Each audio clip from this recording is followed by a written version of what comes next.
Who say in their hearts, there is no God.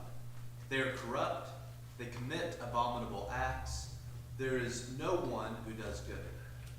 God looks down from heaven on humankind to see if there are any who are wise, who seek after God. They have all fallen away. They are all alike perverse. There is no one who does good. No, not one. Have they no knowledge, those evildoers, who eat up my people as they eat bread, and do not call upon God? There they shall be in great terror, in terror such as has not been seen. For God will scatter the bones of the ungodly.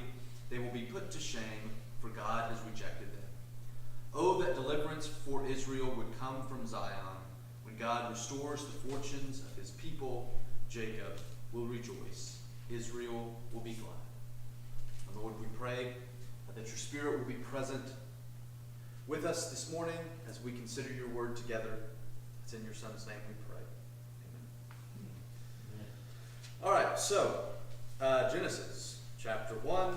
We looked at the first two verses last week.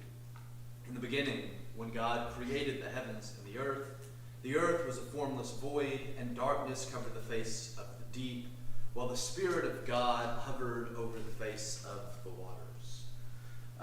The main thing that we talked about was a lot about the imagery of chaos, of everything being chaotic and disorderly, and what the creation account of Genesis 1 shows us is God bringing order to chaos. God creating a place for everything. So as we get into the 6 days of creation, what you'll see is the first 3 days are mirrored by the last 3 days. So day 1 is mirrored by day 4, day 2 is mirrored by day 5, and day 3 is mirrored by day 6. They're parallels. And what God does in the first 3 days is, in essence, he creates places. The sky, the dry land, the seas.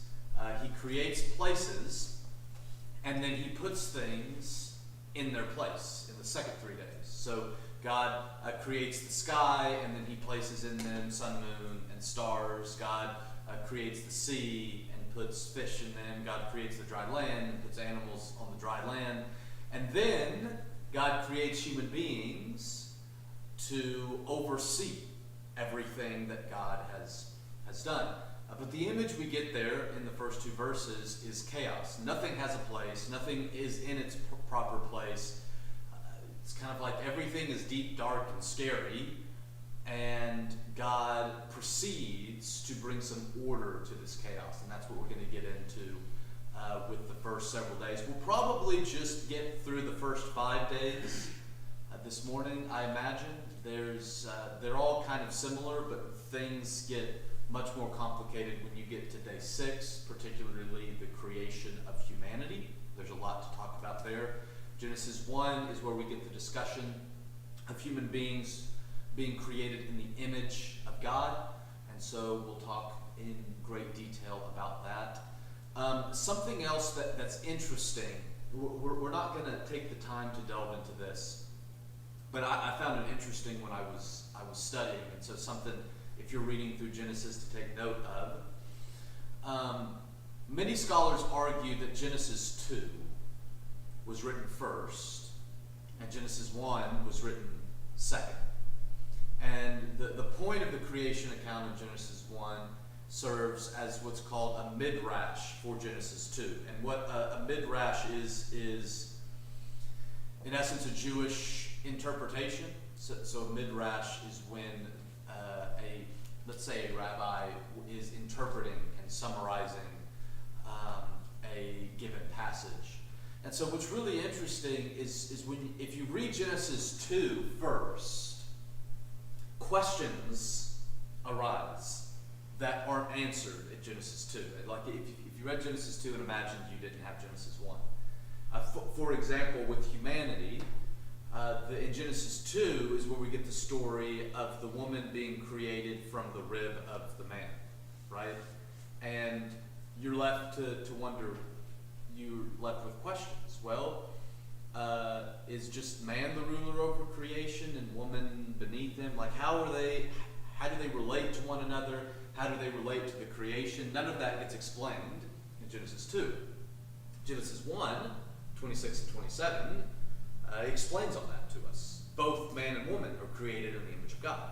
They're equal image bearers of God. They're equally to rule over the creation, and they do that by being fruitful and multiplying, covering the earth, having dominion over God's creation. So, just a little tidbit of information if you're reading through Genesis, something that might be interesting, unique for you, is try reading Genesis 2 first and thinking of some of the questions that aren't answered if you didn't have Genesis 1, some things you might be left to wonder about. And then go back and read Genesis 1 and see how Genesis 1 fills in the gaps of Genesis 2, which would make sense that perhaps 2 was written first and then Genesis 1. But that is beside the point. Okay, Genesis 1 and verse 3, we enter into the first day of God's creation. Then God said, "Let there be light," and there was light. And God saw that the light was good, and God separated the light from the darkness. God called the light day, and the darkness he called night. And there was evening, and there was morning the first day.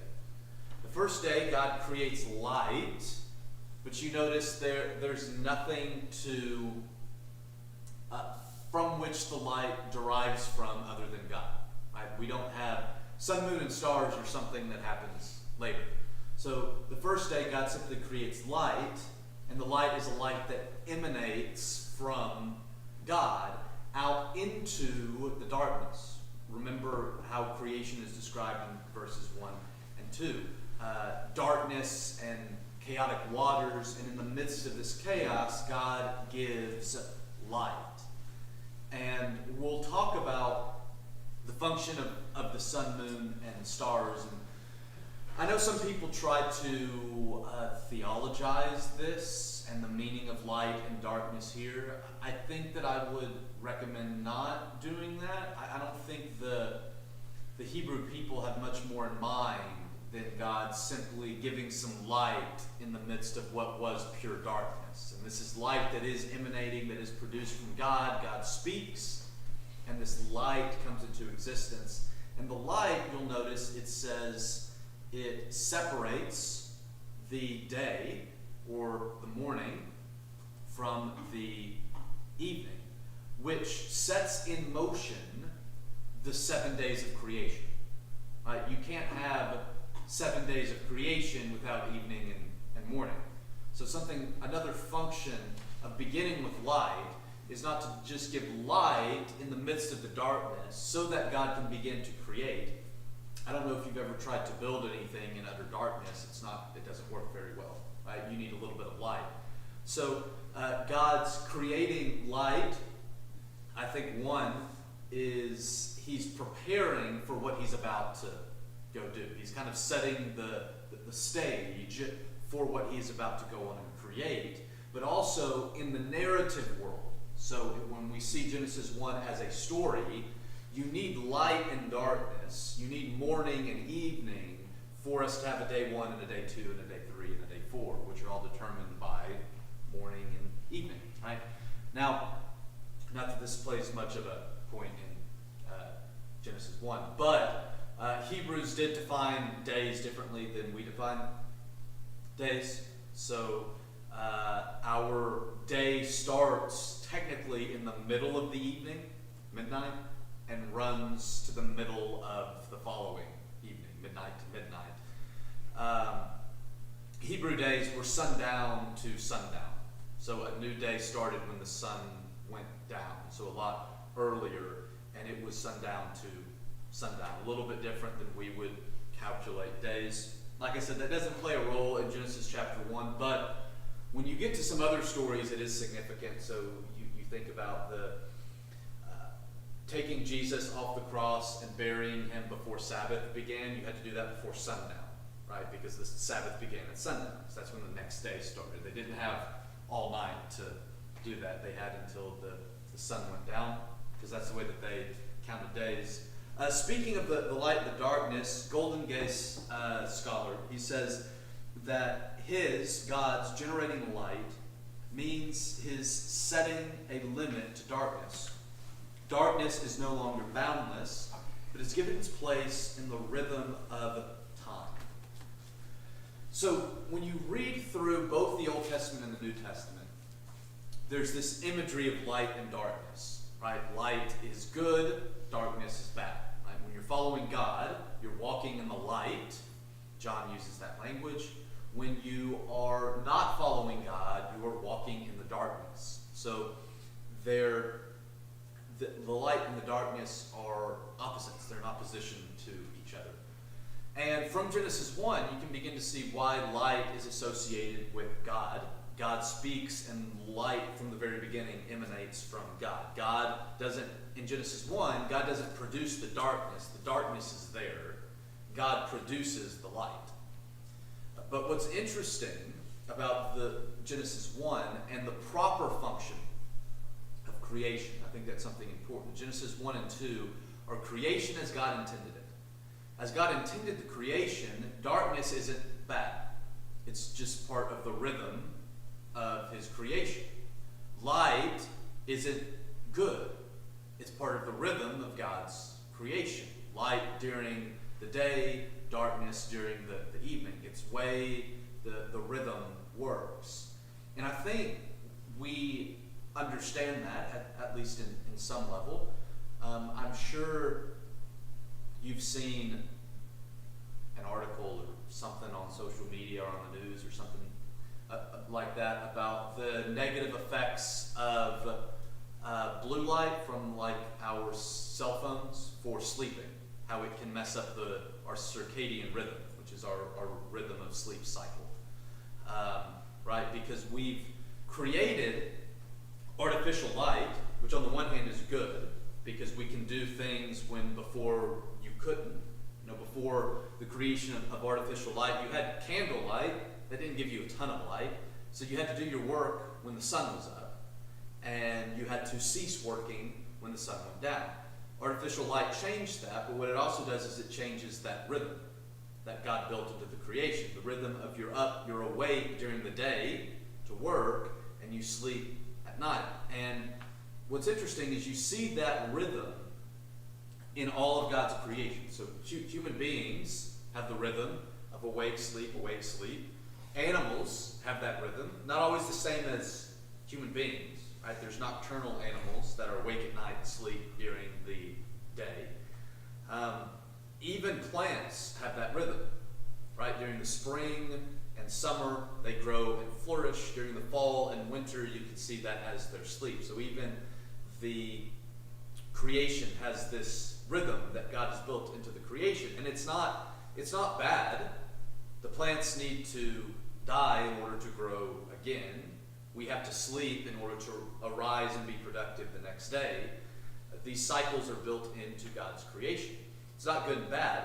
The association with darkness and evil is what we do with the darkness. And so real quickly, I want to read what Paul says in 1 Thessalonians chapter 5.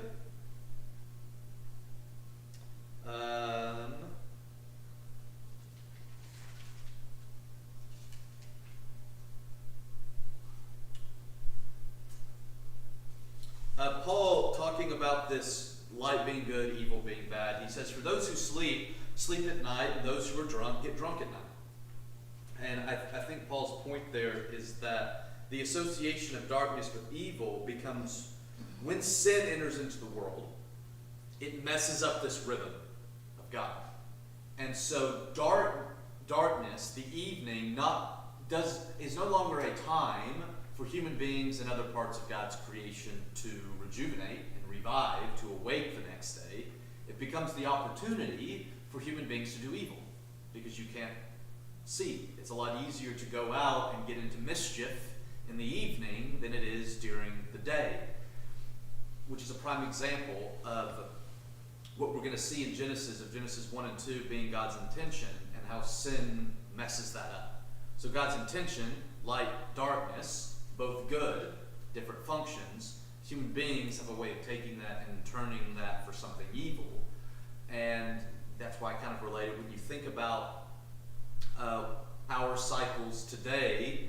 Most people don't get good sleep, statistically.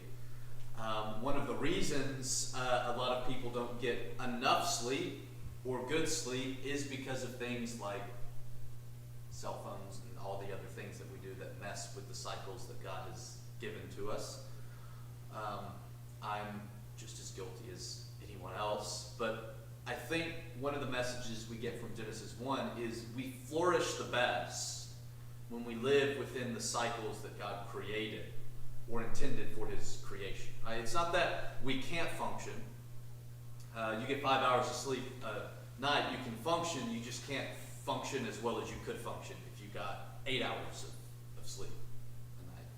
Right? And so the more we enter into God's cycles that he intended for his creation, the better we thrive, the better we flourish, the better we feel, the more productive we are, the better our relationships. I mean, you can just go on and on and on, particularly when you're thinking about something like sleep. Helps everything. So when you get sick, what do they tell you to do? Get rest. If you've got I remember when I was in school, you've got a big test the next day. What do your parents tell you to do? Sleep. Get some rest. You've got an athletic event the next day. You've got a game, or you just played a game. What do you do to prepare for the game or to recover from the game? You sleep. You get rest, right? It helps in every aspect. It's not what they do, right? It's what you hope they do. They're playing Xbox and all these other things. Which ruins our sleep cycles. Well, I was going to say, you said cell phones, and like television. Television's a big one. It's not necessarily blue light, but there's all kinds of things that distractions is what it really boils down to. There are more distractions now than there's ever been before. And it's just incredible. If you let them serve as that, they will disrupt that natural cycle that God has set out for us. And we're going to talk about this a lot when we get to Sabbath.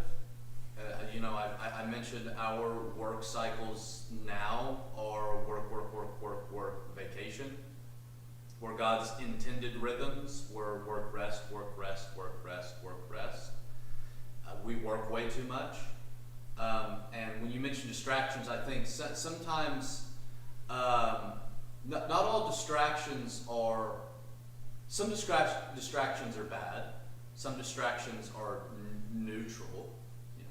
Playing a video game is probably a neutral. It might have negative side effects, but in and of itself, it's probably neutral, maybe. There are ones that we might think have positive results, right? You work, you make money, you put food on the table, you pay your bills, right? There's positive results.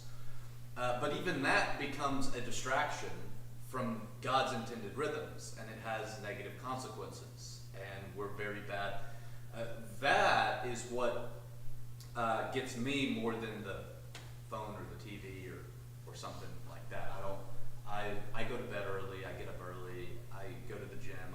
I'm not terrible at that cycle. Mine is the work rest cycle of working too much, not knowing how to say no to things, and overworking, and which leads to burnout and all kinds of other Sleep issues. is good for everything. One thing with Weight Watchers, when I was on Weight Watchers and lost 100 pounds, they told you get at least 7 hours of sleep a night. Do not eat anything after 7 o'clock at night. And don't go to bed before 9 o'clock if you're going to eat at 7, because that don't do anything but sleep. And it does help. You wake up the next morning. I was working out twice a day. I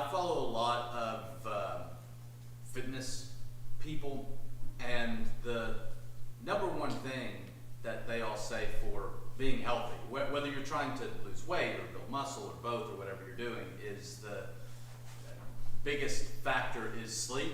Sleep. All the other things that you do generally can't overcome your sleep. It tends to be sleep and then diet. Those two things are very hard to overcome. If you're not eating right and you're not sleeping enough, you can spend all day every day in the gym and you're probably not going to see very many results. And speaking of stuff like that, I think the average NBA player, so professional basketball player, sleeps about 10 hours a night.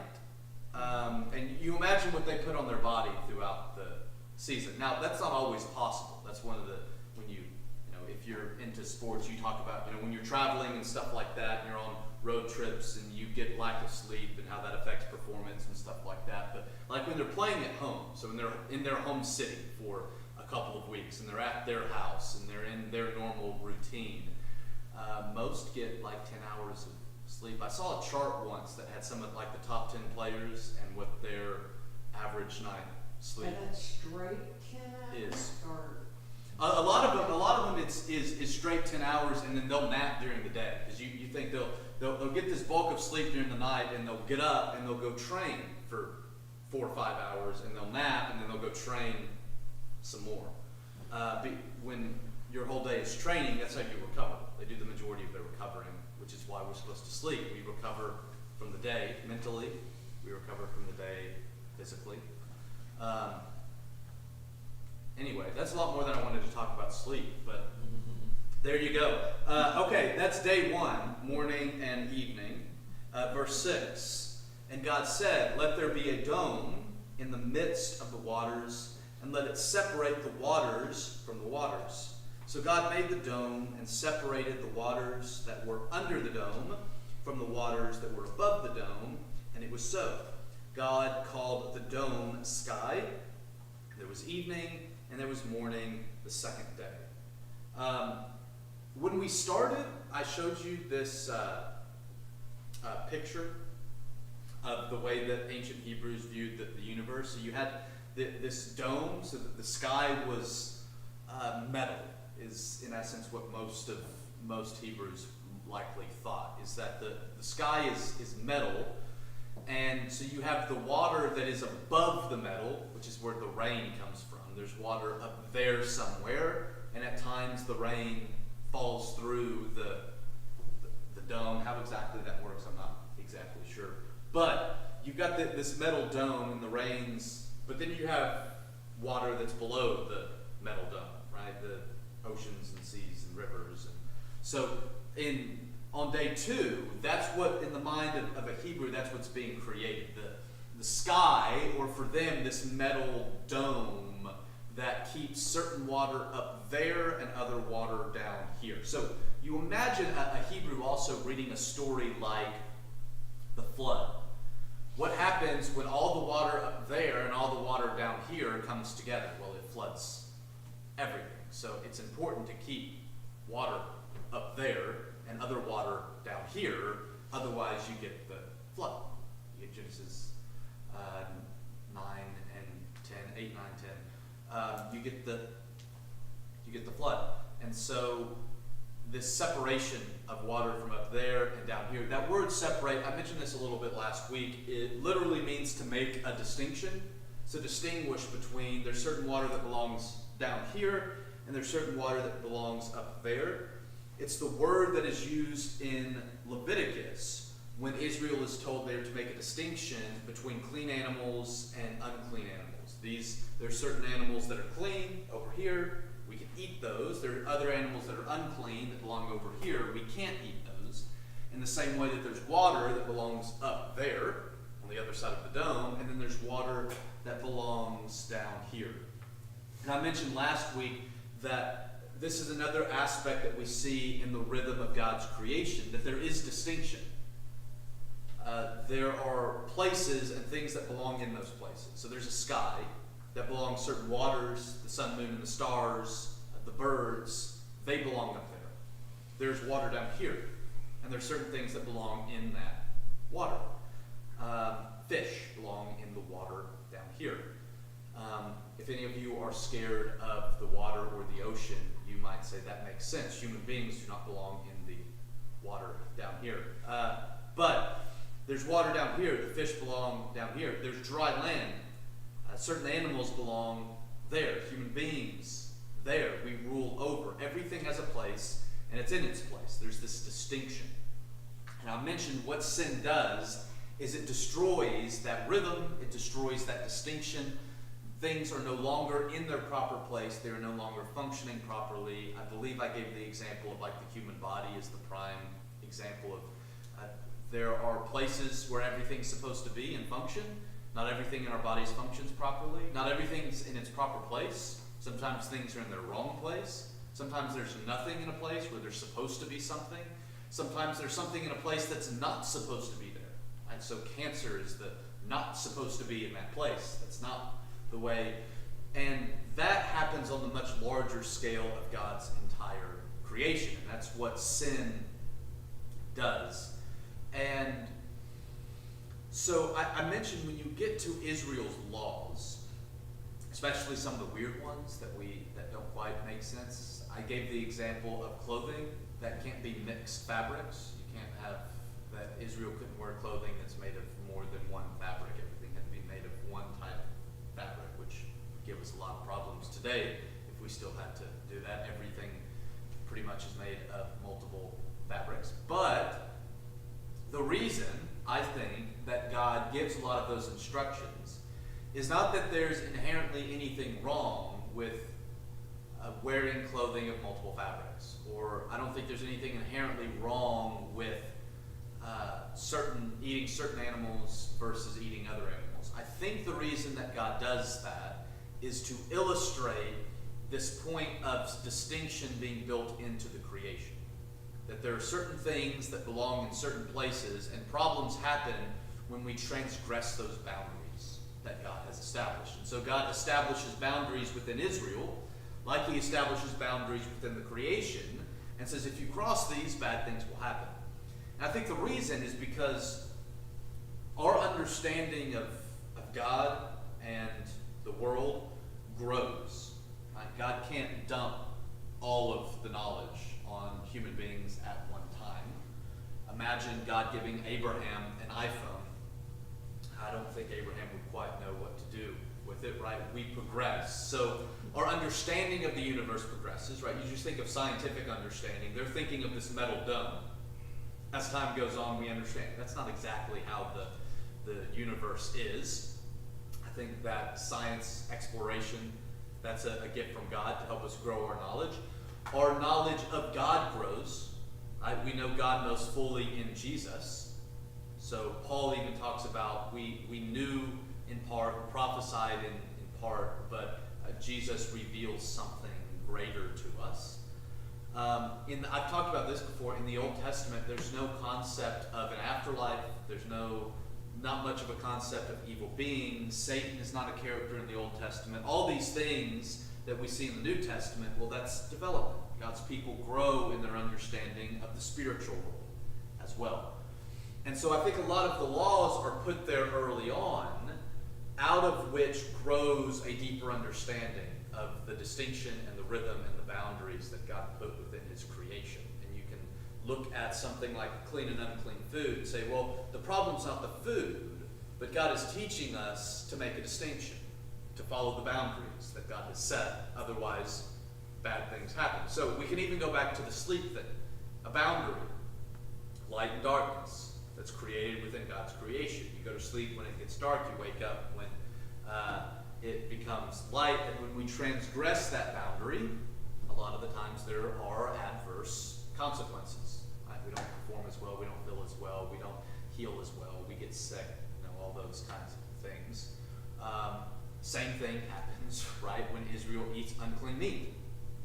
Right? The same kind of consequences for moving past one of God's boundaries. All right, questions, comments? Well, we've got a couple more minutes. Okay, we read through verse 8. Okay, verse 9. And God said, let the waters under the sky be gathered together in one place, and let the dry land appear. And it it was so.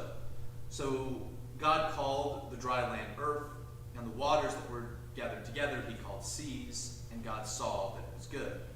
Then God said, let the earth put forth vegetation, plants yielding seed, and fruit trees of every kind on earth that bear fruit with the seed in it.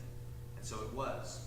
The earth brought forth vegetation, plants yielding seed of every kind, and trees of every kind bearing fruit with seed in it. And God saw that it was good. And it was evening, and it was morning, the third day. This idea of proper functioning you see continue with the plants. They yield seed or fruit after their own kind. Right? So an apple tree produces apples, not oranges, and so on and so forth. It's another illustrative of proper functioning. God designed these plants to function, to produce, and do things in a particular way, which foreshadows for us human beings that are also to be fruitful and multiply after their own kind. So the human beings do what God also intends for plants and animals to do, but the significance there is heightened a little bit. Verse 14. And God said, let there be lights in the dome of the sky to separate the day from the night, and let them be for signs and for seasons and for days and years, and let them be lights in the dome of the sky to give light upon the earth. And it was so. God made the two great lights, the greater light to rule the day, and the lesser light to rule the night, and the stars. God set them in the dome of the sky to give light upon the earth, to rule over the day and over the night, and to separate the light from the darkness. And God saw that it was good. And there was evening, and there was morning, the fourth day. So now we finally get to sun, moon, and stars, particular things that give light to God's creation. The significance, though, of the sun, the moon, and the stars are not that they give light, though they do. The significance is, you'll notice that God says in verse 14, let them be for signs and for seasons and for days and for years. The sun, the moon, and the stars' primary function is the counting of time, right? A day is one revolution, one spinning, right, of the earth. We rotate one time. A month is one rotation of the moon around the earth, and 1 year is one of Earth's rotations around the sun. So the sun, the moon, not really the stars, but the sun and moon in particular, for Israel, their primary purpose is not necessarily the giving of light, but it's the counting of days and weeks and months and years, so that they can also count seasons and signs. So if you're familiar with some of the stories in the Old Testament, and even into the New Testament, you know that there are a lot of special days for Israel. Right? There's feast days, there's holidays, there's Sabbath day. Right? The Sabbath is the day where you are to rest and not to work.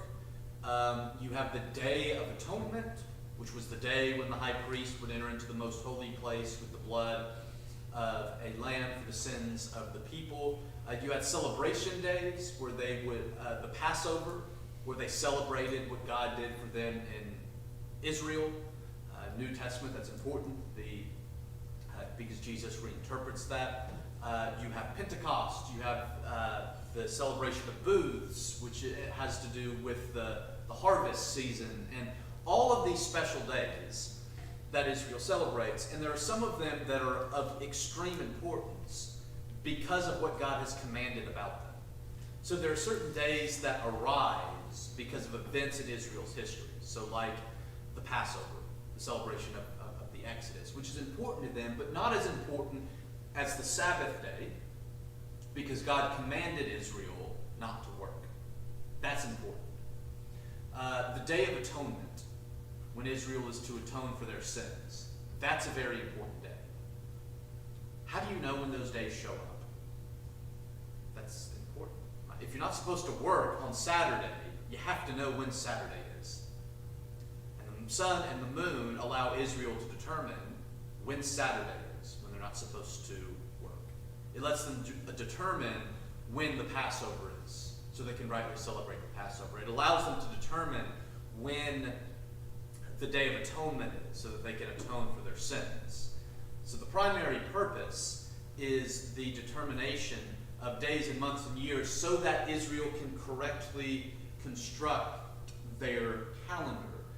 And I think we understand that, though not to the extent that it was important to Israel, right? Because we have important days, but not like Israel did, right? We worship on Sunday because Jesus was raised from the dead on Sunday. But if our calendars were off and we realized we've been worshiping on Saturday instead of Sunday, that probably wouldn't bother most of us. We're just like, well, we'll just shift. When you get to the first century and you read other Jewish literature, there was huge debates based on what calendar Jews were supposed to follow. And the reason is because it determined when they celebrated all these special days and feasts. And so you had one group of Jews that thought the other group of Jews were disobedient to God because they were following the wrong calendar and not doing things on the days that God told them to. And you had the other group of Jews that thought that this group of Jews were not following God appropriately because they were following this other calendar and they weren't celebrating the days correctly as God had commanded them to. So there's a huge debate in Judaism around the turn into the first century about which calendar was the correct calendar, because it determined when they celebrated these specific days. That was a big deal for Israel, which is why this day is most significant for a Hebrew because of the counting of time. And I mentioned what happened later because you can imagine Jews during that time reading something like this and saying, see, God gave us these things so that we could accurately determine when we're supposed to celebrate this stuff. For us, it seems like a silly debate, but for a Jew, it would have been very, very significant. Also, for many people in Israel's day, the sun, the moon, and the stars signified deities. They were all gods up there in the sky. And so we see a contrast, once again, in Israel's creation account and the creation account or the understanding of the gods of other civilizations. Other groups said, well, those are deities, those are gods up there. But for Israel, they're merely lampposts, created by the one true God to structure their relationship with God by allowing them to determine when they celebrated different things. So Israel's relationship with God was directly structured by these lights that God put in the sky so that they could count days and times and seasons. Finally, let's read about the fifth day, verse 20. And God said, let the waters bring forth swarms of living creatures, and let birds fly above the earth across the dome of the sky. So God created the great sea monsters and every living creature that moves of every kind, with which the waters swarm, and every winged bird of every kind. And God saw that it was good. God blessed them, saying, be fruitful and multiply, fill the waters in the sea, and let the birds multiply on the earth. The very same thing that God says to human beings when he creates them. Be fruitful and multiply, fill the earth. There was evening and there was morning, the fifth day. All right, questions, comments? I'm out of time, as usual. But I'm not over time yet. I'm at time. Every time you talk about the, what do you call it? The filthy food or whatever? Clean and unclean. Clean Yeah. and unclean, okay.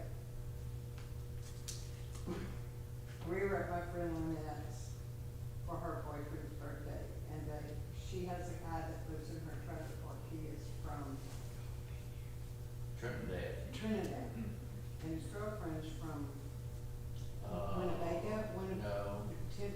Trinidad and whatever that is, Tibet and all that. What? Tomato. Tobago. Yeah. I said Winnebago, you know where my mind is. Anyway, and he's sitting there, and he asked Tom, he said, "You look like a smart man." Now, this is a big guy. That scared me Okay. right off the bat. Anyway, has these things coming out of his lips, you know, how they wear that jewelry and they're like horns. Looked like and tusk, tusks. horse tusk. Yeah, okay. Anyway, but he's as sweet as he would be. And what's funny is, he cussed around me right at first when he first moved there, and Lynette got onto him. Now, when he's talking to me, he don't say a dirty word. But anyway, that's fun in itself. But anyway, so he asked Tom, "Do you know anywhere I can get a wild hog?" Well, I automatically said, well, my son and them are on a deer lease, and they're always going up there and trying to kill off the hogs, you know. But they usually have a dumpster up there, and they dump them, and then they come pick it up, and they haul them off, because they stink, you know. Anyway, well, he wants a wild hog. His wife is, by the way, his wife is accomplished chef, Yeah, according to okay, him. according to And him, that she yeah. can prepare any kind of meat. Right, and he said, if you ever see a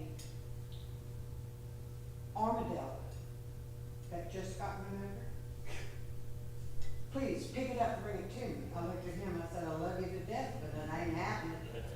You know, anyway, and then he talks about some other kind of wild animal.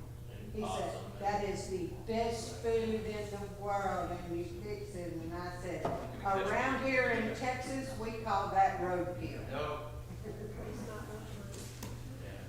That's a lot of man was crazy. I said, well, I know one thing, I won't be eating at your house anytime soon. It's road salt, just. Yeah, when I think of clean and unclean, I think of, so I like watching cooking shows. Oh, I do too. When I think of when they have